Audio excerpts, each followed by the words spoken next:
Assalamualaikum warahmatullahi wabarakatuh. Selamat pagi anak sekalian.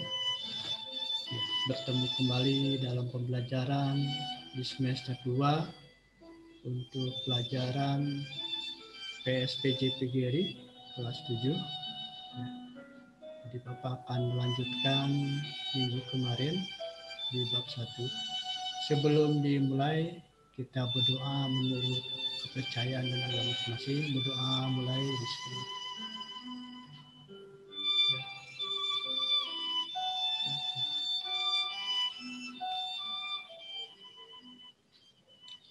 Berdoa selesai. Ya.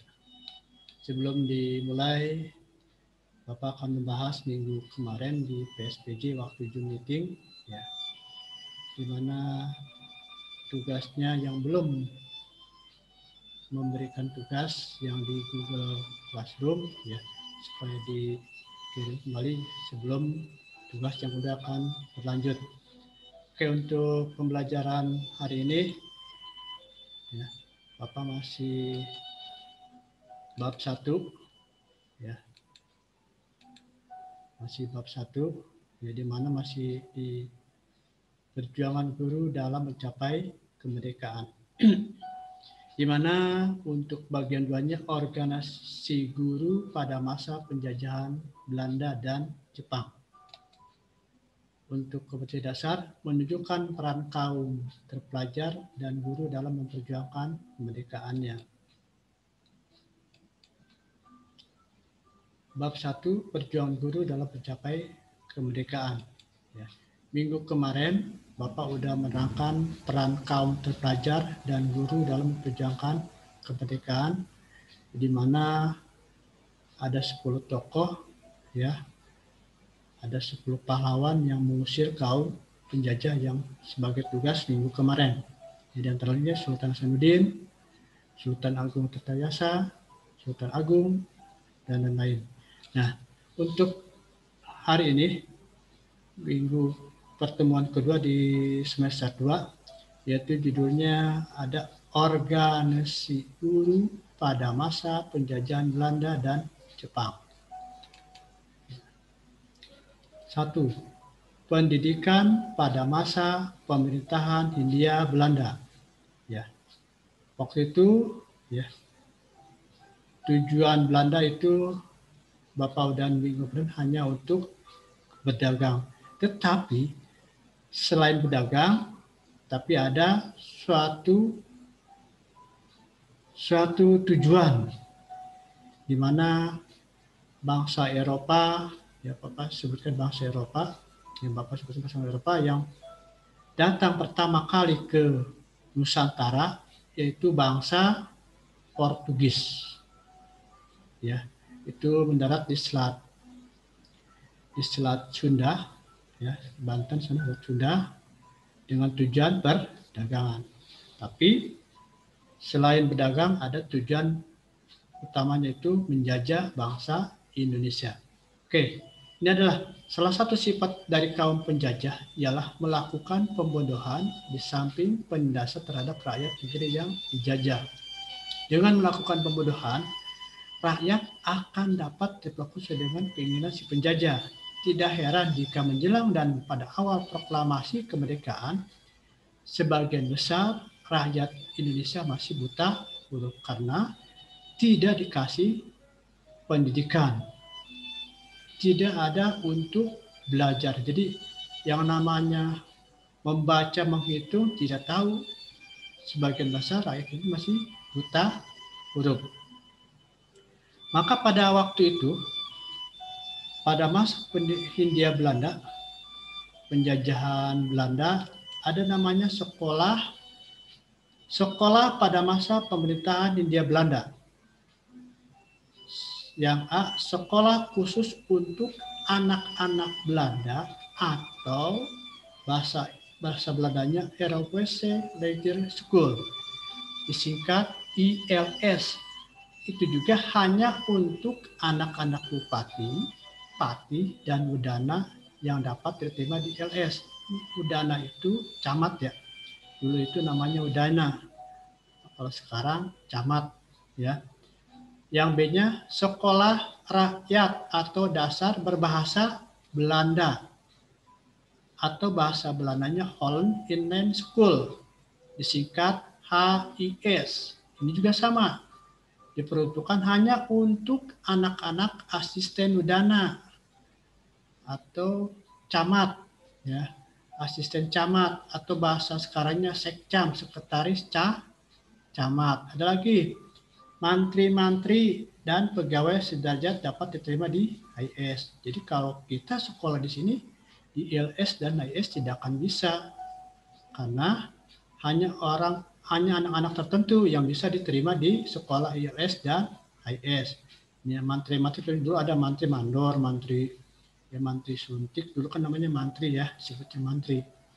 Dan pegawai derajat, maksud pegawai itu ya yang bapaknya yang bekerja di pemerintahan Hindia Belanda diterima di HIS. Terus yang C, sekolah kelas 2 atau inland school, disingkat IS, yaitu sekolah untuk anak pegawai bawahan. Nah, ada lagi nih.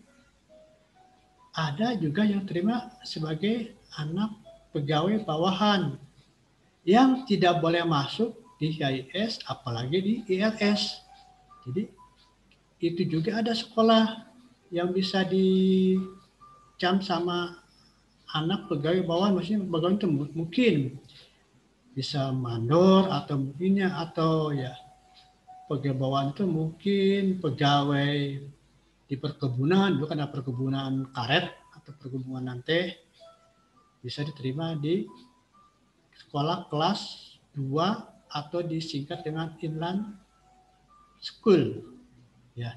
Nah, samping itu ada sekolah yang didirikan oleh misi dan jending bagi pribumi. Seperti MULO. MULO itu singkatan dari kepanjangan Mir Outbreed Leisure Underwich. Disingkat MULO.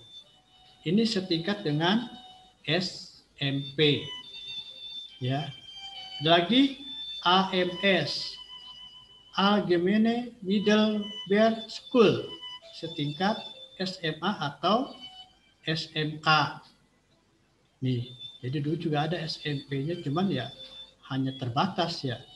Sampai sekolah SMP atau dengan disingkat dulu namanya MULO, Mir, Outbreed Leisure Underwich, setingkat SMP.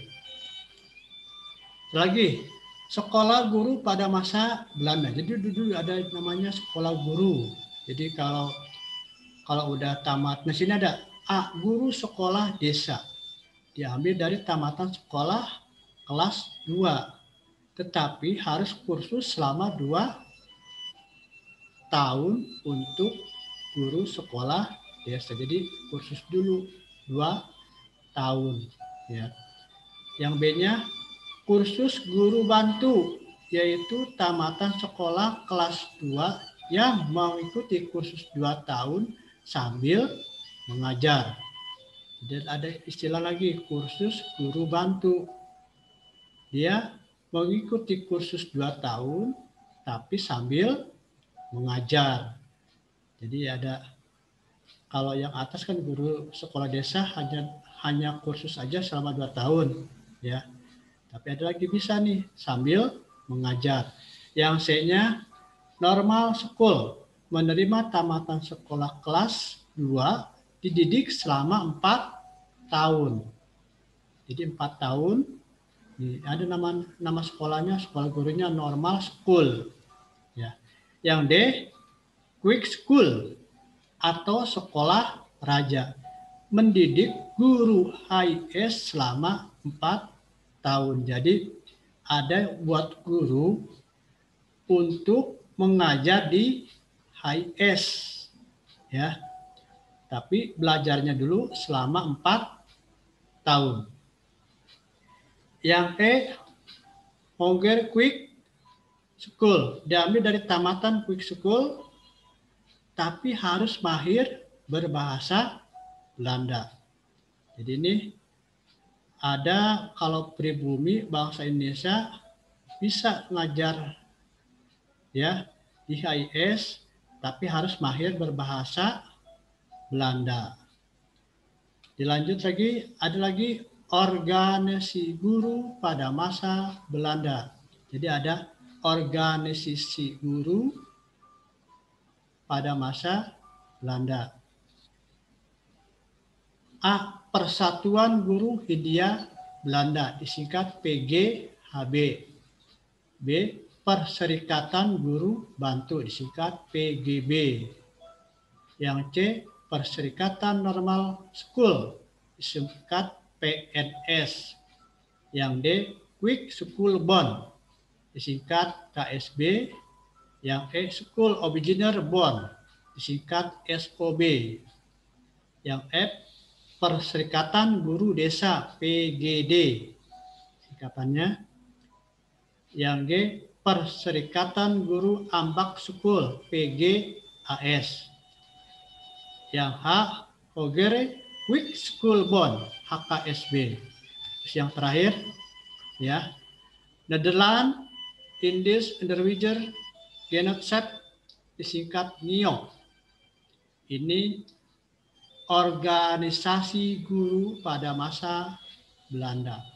Jadi ada lagi nih, kalau sekarang kita kan PGRI, Bapak terterakan di bab selanjutnya, ya, asal muasal dari PGRI, ya, yang pasti dari Persatuan Guru Hindia Belanda menjadi PSI, Persatuan Guru Indonesia, ya, sampai dengan jadi PGRI.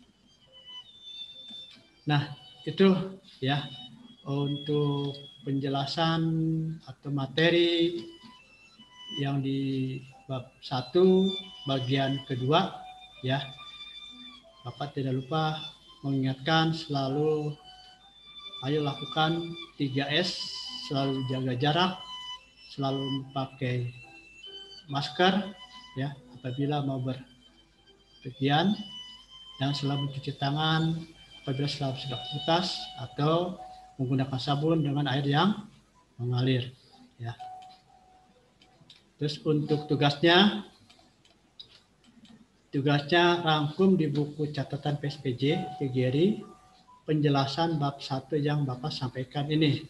Lalu kamu kirim ke Google Classroom dengan linknya seperti ini, link Google Classroom-nya, ya.